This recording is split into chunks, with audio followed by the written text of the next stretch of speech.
গোপাল দাদা, দেখছো তো কি অবস্থা, বিঘের পর বিঘে যেদিকেই তাকাবে চারিদিকে খা খা করছে। জলের অভাবে জমিগুলো চাষই করতে পারছি না গোপাল দাদা। নিজেদের জমি থাকতেও কাঙালের মতো ঘুরে বেড়াচ্ছি। লোকের জমিতে কাজ করে কটা টাকা পাই বলো তো? আসলে দেখতেই তো পাচ্ছ গোপাল, জমিগুলো একেবারে আমাদের কৃষ্ণনগরের সীমানায় রয়েছে। আশেপাশে তো কোনো নদী নালা পুকুর কিচ্ছু নেই যে সেখান থেকে জল নিয়ে চাষাবাদ করব। জমিগুলো যে কারো কাছে বিক্রি করব তাও পারছি না, জলের অসুবিধার জন্য কেউ কিনতেই চাইছে না। জমিগুলো আমাদের গলায় কাঁটার মতো বিঁধে আছে, না পারছি গিলতে, না পারছি ফেলতে। আচ্ছা আচ্ছা, ঠিক আছে ঠিক আছে, তোমরা আগে একটু শান্ত হও। দেখো, আমি যা দেখলাম আর দেখে যা বুঝলাম, এই জমি চাষ করতে হলে একটা জলাশয় লাগবেই লাগবে, তাছাড়া এখানে চাষাবাদ করা অসম্ভব। জলাশয়? কিন্তু গোপাল দাদা, আশেপাশে তো ছেড়েই দাও, মাইল খানে গেলেও তুমি কোনো জলাশয় পাবে না। সোজা কথায় এখানে কোনো জলাশয়ই নেই। আরে জলাশয় নেই তো তাতে কি হয়েছে, দরকার পড়লে জলাশয় বানাতে হবে। বলো কি গোপাল, জলাশয় বানাবো? আরে দেখোই না, আশেপাশে কেউ এখানের কোনো জমি বিক্রি করতে চায় কিনা। তাহলে কি হবে, সবাই মিলে যদি জমিটা কম বেশি করে কিনে নিতে পারো, তাহলে সেই জমি কেটে একটা বড় করে পুকুর বানিয়ে নিতে পারবে। তারপর সবাই মিলে সেই পুকুরের জল দিয়ে চাষাবাদ করতে পারবে। আরে এই বুদ্ধিটা তো আমাদের মাথায় আসেইনি। আরে আমার আর তোর মাথাতে কি এই বুদ্ধি আসবে? এ হলো গোপাল দাদার বুদ্ধি। ব্যাস, উপায় পেয়ে গেছো। এইবার তবে একটা জমি খুঁজে বের করো। খুঁজতে হবে না গো গোপাল দাদা, জমির খোঁজ আমার কাছেই আছে। তাই নাকি? বাহ, তাহলে তো ভালোই হলো। তা কার জমি? ওই যে গো, আরে নরেন খুড়ো আছে না, আর যার ৮০-র কাছাকাছি বয়স গো। আরে চিনতে পারলো না? আরে আরে যে কথায় কথায় সব ভুলে যায়। ও হ্যাঁ হ্যাঁ হ্যাঁ, ওই পূব দিকের মাঠের পাশের বাড়িটা তো? আরে হ্যাঁ গো হ্যাঁ, ওই নরেন খুড়োর কথাই বলছি। ওই নরেন খুড়োরও তো এখানেই জমি আছে। আমার সাথে রাস্তাঘাটে এই পথে বাজারে দেখা হলেই বলে এই জমিটা নাকি সে বিক্রি করে দেবে। তাই নাকি? আরে আমাকেও তো একই কথা বলে। আসলে খুড়োর তো তিনকুলে কেউ নেই যে দেখাশোনা করবে, তাই কেউ যদি জমিটা কিনতে চায় তাহলে খুড়ো নাকি কম বেশি করে জমিটা বিক্রি করে দেবে। বাহ, তাহলে তো ভালোই হলো। তাহলে ওই নরেন খুঁড়োর জমিটাই কম বেশি করে সবাই মিলে কিনে নিলেই সব সমস্যার সমাধান। কি সবাই রাজি তো নাকি? হ্যাঁ হ্যাঁ, আমরা আমরা সবাই সবাই সবাই রাজি, রাজি, সবাই সবাই রাজি। রাজি। চলো সবাই আজই তাহলে ওই নরেন খুঁড়োর সাথে কথা বলে আসি। নরেন খুঁড়ো যদি রাজি থাকে, তাহলে কাল থেকে এই জমি কাটার কাজ শুরু করা যাবে। হ্যাঁ গো, তাই চলো তাই চলো। এই এই সব চলো চলো চলো চলো সব। হ্যাঁ চলো চলো চলো, হ্যাঁ চলো।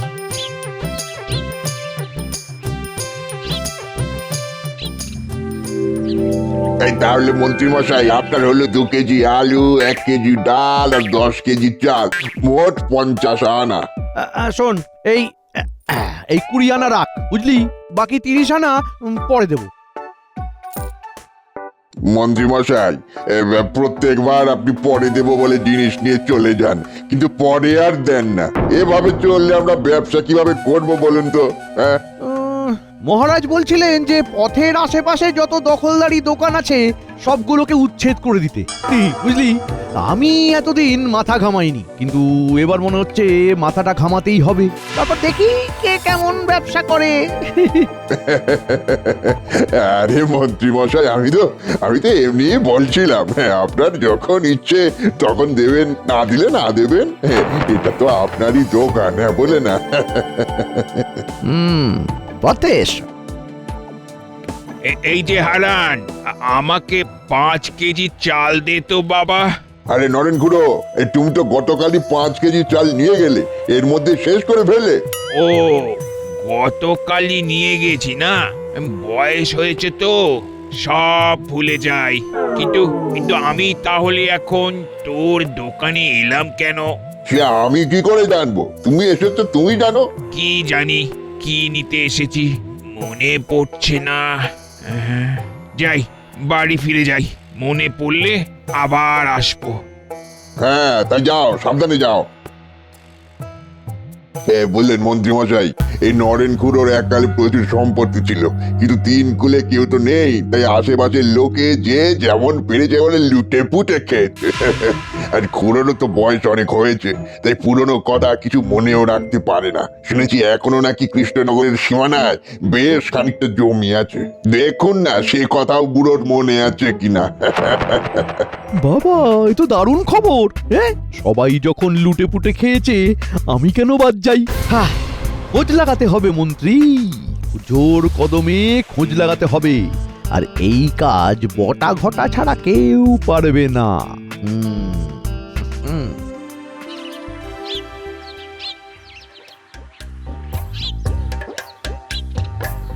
নরেন খুড়ো, ও নরেন খুড়ো, নরেন খুড়ো গো। কে কে এলি? এই যে খুড়ো, আমরা গো আমরা। ও তোরা, খুড়ো, তোমার সাথে একটা কথা ছিল। আমার সাথে এই কি কথা রে? পুরো কৃষ্ণনগরের সীমানায় তোমার যে 2 বিঘে জমি আছে না, ওই জমিটা আমাদের কাছে বিক্রি করবে। আসলে আমরা ওই জমি কেটে জলাশয় বানাতাম, জানোই তো ওই দিকের জমিতে চাষাবাদ করতে হলে কত জলের প্রয়োজন। আর ওইখানে তো আশেপাশে কোনো জলাশয়ও নেই, তাই গোপাল দাদা আমাদের বুদ্ধি দিয়েছে জমি কেটে আমরা যেন জলাশয় বানাই, তাহলেই আমরা ওই জমিতে আবার চাষাবাদ করতে পারবো। ও তোরা চাষাবাদ করবি? কর কর, নিজের জমিতে চাষাবাদ করবি, এর থেকে আনন্দের আর কি হতে পারে? দেবে তো খুড়ো, জমিটা আমাদের দেবে তো? আরে হ্যাঁ রে বাবা, হ্যাঁ দেবো দেবো। বলছি খুড়ো, তোমাকে জমি বাবদ কত দিতে হবে বলো তো? আরে আরে ওসব ছাড় তো, আমি বুড়ো মানুষ, আজ আছি কাল নেই। বেশি টাকা পয়সা নিয়ে আমি করবোটাই বা কি? তোরা যেটা ভালো বুঝিস কম বেশি করে যা হয় একটা দিয়ে দিস, ব্যাস তাহলেই হবে। তাহলে খুড়ো, আমরা কাল থেকে ওই জমি কাটার কাজ শুরু করে দিই। আচ্ছা আচ্ছা ঠিক আছে। ব্যাস, তাহলে সব সমস্যার সমাধান। কালই তাহলে জমি কাটার কাজ শুরু করে দাও সব। হ্যাঁ বলিস কি, ওই নরেন খুড়োর জমি কেটে পুকুর বানানো হবে? হ্যাঁ মন্ত্রী মশাই, আমি এক্ষুনি খবর নিয়ে এলাম। আরে পুরো ব্যাপারটা দাঁড়িয়ে থেকে কি করাচ্ছেন বলুন তো? কে? গোপাল। ওই বেটা এখানেও ঢুকে গেছে? হ্যাঁ, নরেন খুড়োর জমিটা অল্প দামে কিনে সেখানে পুকুর বানানোর এই বুদ্ধিটা তো ওই চাষিদের মাথায় ঢুকিয়েছে। কেনাচ্ছি। কালই গিয়ে যদি আমি ওই জমির দখল না নিতে পারি, তাহলে আমি ওই রাজ্যের না মানে মন্ত্রী। হ্যাঁ,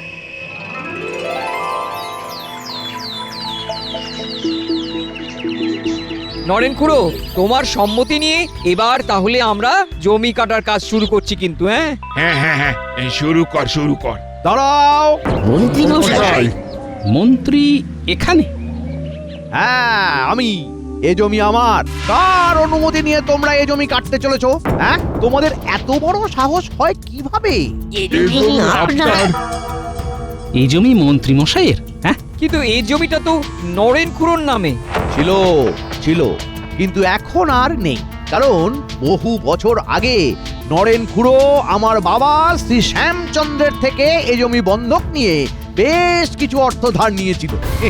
কিন্তু সেই অর্থ ঠিক সময়ে পরিশোধ করতে না পারায় এই জমির দখলদারি আমাদের পরিবারের হাতে চলে এসেছে, বুঝলে? আর সেই সূত্রেই এই জমির দখলদারি এখন আমার। হ্যাঁ, মিথ্যে কথা, এই সব মিথ্যে কথা। এই জমি আমার, আমি কখনো কোনো দিন এই জমি বন্ধক রাখিনি, কোনোদিনও না। মন্ত্রী মশাই মিথ্যে কথা বলছেন। আমি মিথ্যে কথা বলছি? বছর 50 আগে তুমি আমার বাবার কাছ থেকে 50টা মোহর ধারে নিয়ে এ জমি বন্ধক রাখোনি? মন্ত্রী মশাই, আপনার কাছে কোনো প্রমাণ আছে? এই রে, গোপালটা আবার প্রমাণ চায় কেন? এখন কি হবে? না, ভয় পেলে চলবে না। এখন তো বলে দিই যে প্রমাণ আছে, পরে না হয় দেখা যাবে। গোপাল, তুমি বেশ ভালো করেই জানো যে মন্ত্রী মশাই প্রমাণ ছাড়া কথা বলে না। কি গো নরেন খুড়ো, তোমার কিছু মনে পড়ছে? না, আমার তো তেমন কিছুই মনে পড়ছে না। ও মনে পড়বেও না। আর একটা কথা, বুঝলে, নরেন খুড়োর কথা ধরে কেউ যেন আবার সালিশিগিরি করতে না আসে। কারণ নরেন খুড়োর কোনো কথাই ঠিকভাবে মনে থাকে না, তাই তার কোনো কথাই গ্রাহ্য হবে না। আমার সব কথা মনে না থাকলেও এই কথা আমার দিব্যি মনে আছে যে জমি আমি বন্ধক রাখিনি, আর গ্রামের সবাই সেটা জানে। তাই নাকি? তাহলে প্রমাণ করো যে এই জমি তোমার। প্রমাণ? হ্যাঁ, প্রমাণ ছাড়া তো কোনো কথাই কাজে আসবে না। আজকের দিনটা তোমাকে সময় দিলাম, বুঝলে? আজকের মধ্যে তুমি যদি প্রমাণ করতে না পারো যে এ জমি তোমার, তবে কাল থেকে এ জমির দখলদারি আমার হাতে চলে আসবে। তার আগে যদি কেউ জমিতে একটা দাগও কাটে, তাহলে সেই দাগগুলো তার গায়েও পড়বে। কথাটা যেন মনে থাকে।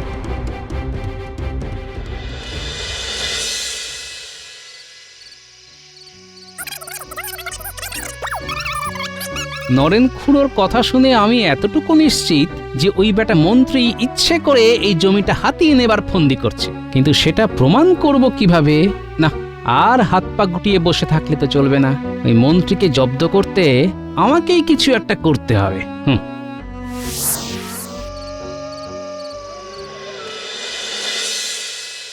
বিজ্ঞানী, সবই তো শুনলে, এবার বলো তো কিভাবে এমন একটা কাগজ তৈরি করা যায় যেটা দেখেই মনে হবে যে সেটা পুরনো দিনের একটা কাগজ। এই গোপাল, এই পুরোনো দিনের কাগজ বানানোর খুবই সহজ একটা উপায় হলো একটি কাগজকে রোদের মধ্যে দিন 10 ফেলে রাখতে হবে। রোদের তাপে কাগজটি হলদে হয়ে উঠলেই একেবারে পুরনো কাগজ বলে মনে হবে। হ্যাঁ, দিন 10? কিন্তু আমাদের কাছে তো এত সময় নেই বিজ্ঞানী, যা করার আজ রাতের মধ্যেই করতে হবে। সেটাই তো সমস্যা গোপাল। তাহলে কি করা যায়, কি করা যায়? বিজ্ঞানী, কাগজে তাপ পেলেই হলদে হয়ে উঠবে, তাই তো? হ্যাঁ গোপাল, এই সাবাস, তোমার তো বুদ্ধি আছে। আমি তোমাকে রাতের মধ্যেই ওরকম কাগজ প্রস্তুত করে দেবো। বেশ বেশ।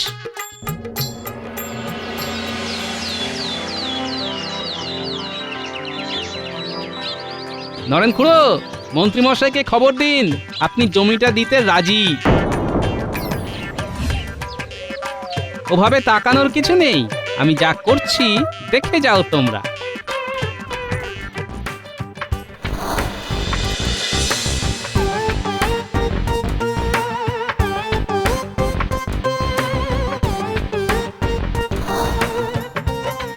হ্যাঁ, ব্যাস লেখা হয়ে গেল। এই নাও নরেন খুড়ো, এটা ধরো, আর তোমাকে যেমনটা যেমনটা শিখিয়ে দিয়েছি তেমনটাই বলবে কিন্তু। হ্যাঁ গোপাল দাদা, ও গোপাল দাদা, আমি এক্ষুনি দেখে আসলাম মন্ত্রী মশাই আসছেন। ও, মন্ত্রীও আসছে? ঠিক আছে ঠিক আছে, চলো চলো আমরা লুকিয়ে পড়ি। খুড়ো, তোমাকে যেমনটা শিখিয়ে দিয়েছি তেমনটাই বলবে কিন্তু। চলো চলো চলো।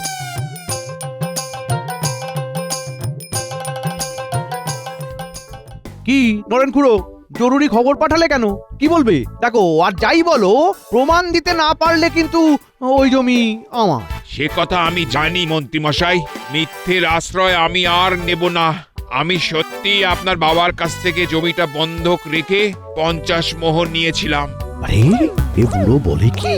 এই তো দেখছি আমি যা যা মিথ্যে বললাম আর সব সত্যি হয়ে গেল। তখন সবার সামনে বলতে পারিনি। এই যে সেই কাগজ। আরে, এখানে তো লেখা আছে যে তুমি আমার বাবার কাছে জমি বন্ধক রেখে 50 মোহর ধার নিয়েছিলে। হ্যাঁ, নিয়েছিলাম তো, কিন্তু অসুবিধার কারণে সেই অর্থ আর শোধ দেওয়া হয়নি। তাই ওই জমি এখন আপনার দখলে। ওই জমিটা আমার?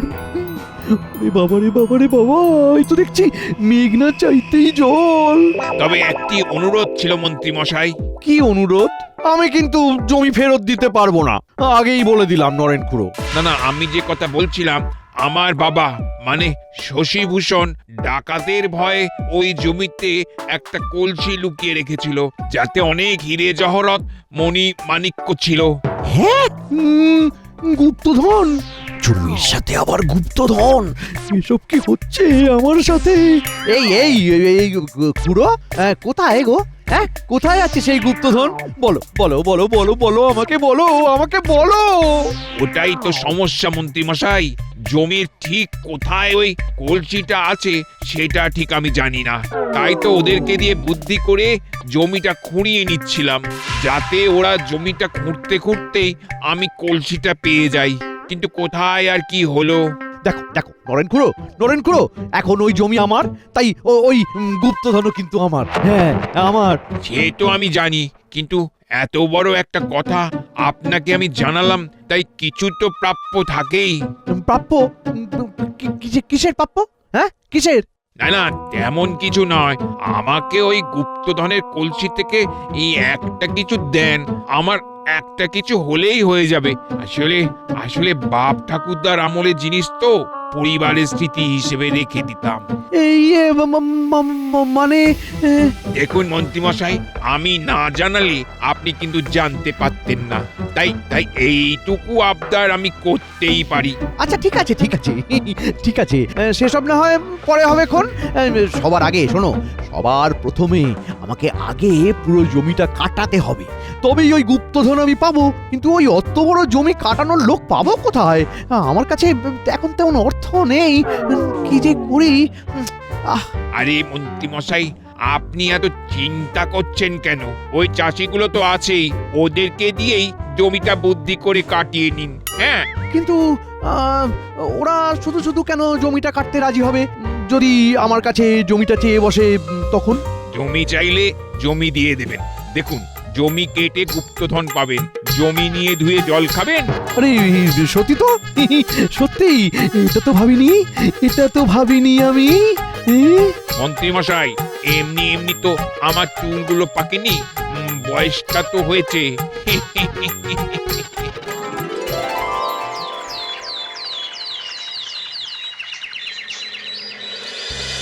দেখুন দেখুন মন্ত্রীমশাই, আমরা আপনার কথা মতো মোট জমিটা কেটে দেব। দেবো। আর জমি কেটে যদি কোনো গুপ্তধন বের হয় সেটাও সেটাও উদ্ধার উদ্ধার করে করে দেব। দেব। কিন্তু তার পরিবর্তে আপনাকে এই জমি আমাদের নামে লিখে দিতে হবে। আরে আরে আমি তো বললাম যে আমি দিয়ে দেবো। আশ্চর্য, এতে আবার লেখালেখির কি দরকার আছে? লেখালেখির দরকার আছে বই কি? এই লেখালেখি ছিল বলেই আজকে এই জমি আপনার হলো মন্ত্রীমশাই। কাগজে কলমে লেখালেখি থাকা যে কতটা জরুরি সেটা আপনি নিশ্চয়ই ভালো করে জানেন। হ্যাঁ, আগে লেখালেখি হবে, তারপর আমরা কাজে হাত দেব। হ্যাঁ, এই ব্যাটার টিকোটাকে সব জায়গায় মাতব্বরি করতে হবে, তো কাগজে কলমে লিখে না দিয়েও উপায় নেই। যাকে একটু পরেই তো গুপ্তধন পাবো, তখন এই শুকনো খটখটে জমি দিয়ে কি বা করবো? তার চেয়ে বরং লিখেই দিই। হ্যাঁ, এবারে ঠিক আছে, দাও কাগজ দাও। নিন ধরুন, এই কাগজটা পড়ে নিন। কি লেখা আছে এতে? এখানে লেখা আছে যে আপনি স্বইচ্ছায় এই জমিটা চাষিদের দান করে দিচ্ছেন। নিন, দেখে নিন। নাও।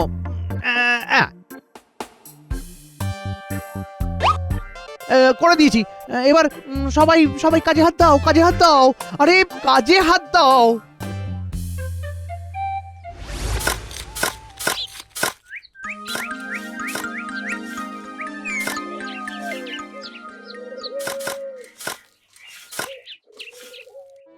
কিরে, কিছু পেলি? না মন্ত্রী মশাই, এখনো কিছু পাইনি। আরে আরো খোর, আরো খোর।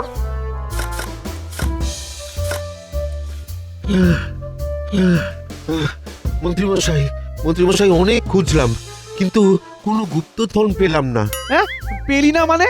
না না, আরে পেলি না মানেটা কি? এখানে তো এইখানেই তো গুপ্তধন থাকার কথা। কি আশ্চর্য! আরে কি গো, নরেন খুড়া, কি গো, গুপ্তধন থাকার কথা না? কি জানি, আমার অত বাপু মনে নেই, বয়স হয়েছে তো। মনে পড়ছে না মানে? আমি কিন্তু খুব রেগে যাচ্ছি নরেন খুড়ো, আমি কিন্তু খুব রেগে যাচ্ছি। মন্ত্রীমশাই, আপনি শুধু শুধু রাগারাগি করছেন। আপনারই ভুল হয়েছে নরেন খুঁড়োর কথা শোনা। বুড়ো মানুষ কি বলতে কি বলেছে, ওনার কথা গ্রাহ্য করতে আছে নাকি? না মানে এটা আমার কথা না, এটা আপনারই কথা। ভুল করেছি, অনেক বড় ভুল করেছি, কিন্তু সেই ভুলের সংশোধন আমি এইবার করব, বুঝলে? এই জমি আমি কাউকে দেব না, কাউকে না। তা বললে তো চলবে না মন্ত্রীমশাই, আপনি নিজে এই কাগজে লিখে দিয়েছেন যে আপনি স্বইচ্ছায় এই জমি চাষি ভাইদের দান করে দিয়েছেন। মানি না, আমি কিচ্ছু মানি না। এই জমি আমার, আমার এই জমি আমার। তাহলে তো আপনার বাড়ির জমিটাও আমার মন্ত্রীমশাই। মানে আপনার বাবা আমার কাছে আপনার বাড়ির জমি বন্ধক রেখে কিছু টাকা ধার নিয়েছিলেন। বাবা? হ্যাঁ, নিয়েছিলেন তো, কিন্তু সেই অর্থ তিনি সঠিক সময়ে পরিশোধ করতে পারেননি, তাই তাই হিসেব মতন আপনার বাড়ির জমি এখন আমার। চাইলে আপনাকে কাগজও দেখাতে পারি, দেখবেন। ওরে বাবা রে বাবা রে বাবা, এসব কি হচ্ছে? হ্যাঁ, বাবা কি সত্যি এই বুড়োর থেকে ধার নিয়ে বাড়ি জমি বন্ধক রেখেছিল? কি জানি, গোপাল তো বলছে কাগজ আছে, কি জানি। কিন্তু এখন যদি এই বুড়ো আমার বাড়ির জমি দখল করে নেয়, তাহলে আমি আমি থাকবো কোথায়? ওমা, তাহলে তো মন্ত্রীমশাইয়ের বাড়ি দখল নিতে হবে। ইয়ে মানে মানে বলছিলাম কি, যা হওয়ার তো হয়ে গেছে। পুরনো কথা মনে রেখে কি লাভ, তাই না? তার থেকে এই জমি যেমন নরেন খুড়োর ছিল তেমনই রইলো, আর আমার বাড়িও আমার থাকবে। হ্যাঁ, তাহলে আর কোনো সমস্যা নেই। কি ঠিক আছে, ঠিক আছে তো, আমি তবে এখন আসছি। হ্যাঁ, চল বটা ঘটা, চল।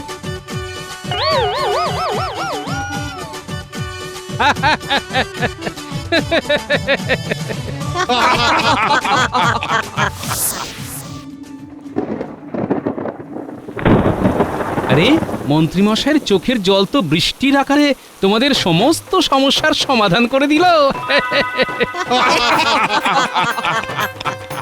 যা হয়েছে সবই তোমার জন্য গোপাল দাদা। এই এই সবাই মিলে বলো, জয় গোপাল দাদার জয়। জয় গোপাল দাদা জয়।